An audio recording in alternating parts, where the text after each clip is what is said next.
আগামী ২৪ জানুয়ারি কুমিল্লায় আসছেন তারেক রহমান। নেকবর হোসেন, কুমিল্লা প্রতিনিধি। বিএনপির চেয়ারম্যান তারেক রহমান নির্বাচনী প্রচারের জন্য আগামী ২৪শে জানুয়ারি কুমিল্লায় আসছেন বলে বিষয়টি নিশ্চিত করেছেন কুমিল্লা দক্ষিণ জেলা বিএনপির সাধারণ সম্পাদক আশিকুর রহমান মাহমুদ ওয়াসিম। ১৪ জানুয়ারি বুধবার বিকেলে বাংলাদেশ জাতীয়তাবাদী দল বিএনপির চেয়ারম্যান তারেক রহমানের কুমিল্লা আগমন উপলক্ষে দলীয় প্রস্তুতির অংশ হিসেবে কুমিল্লার ঐতিহাসিক টাউন হল মাঠ পরিদর্শন করেছেন সিএসএফ টিম সহ বিএনপির নেতৃবৃন্দ।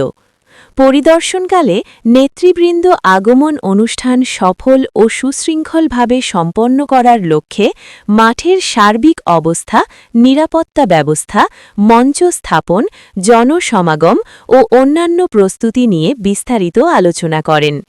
কুমিল্লা দক্ষিণ জেলা বিএনপির সাধারণ সম্পাদক আশিকুর রহমান মাহমুদ ওয়াসিম বলেন, তারেক রহমানের আগমন কুমিল্লার রাজনীতিতে নতুন উদ্দীপনা সৃষ্টি করবে এবং নেতাকর্মীদের মাঝে উৎসাহ উদ্দীপনা বাড়াবে।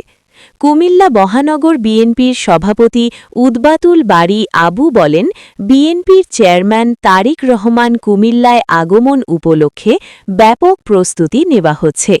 কুমিল্লার ১১টি আসনের ধানের শীষের প্রার্থীদের বিজয়ের ক্ষেত্রে অগ্রণী ভূমিকা রাখবে আজকে মাঠ পরিদর্শন করা হয়েছে।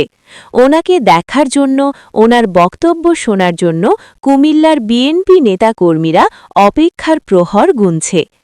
বিএনপি নেতৃবৃন্দ আরও জানান, দলীয় কর্মসূচি সফল করতে সর্বস্তরের নেতাকর্মীরা ঐক্যবদ্ধভাবে কাজ করে যাচ্ছেন এবং কুমিল্লার জনগণ স্বতঃস্ফূর্তভাবে এতে অংশগ্রহণ করবেন বলে তারা আশাবাদ ব্যক্ত করেন।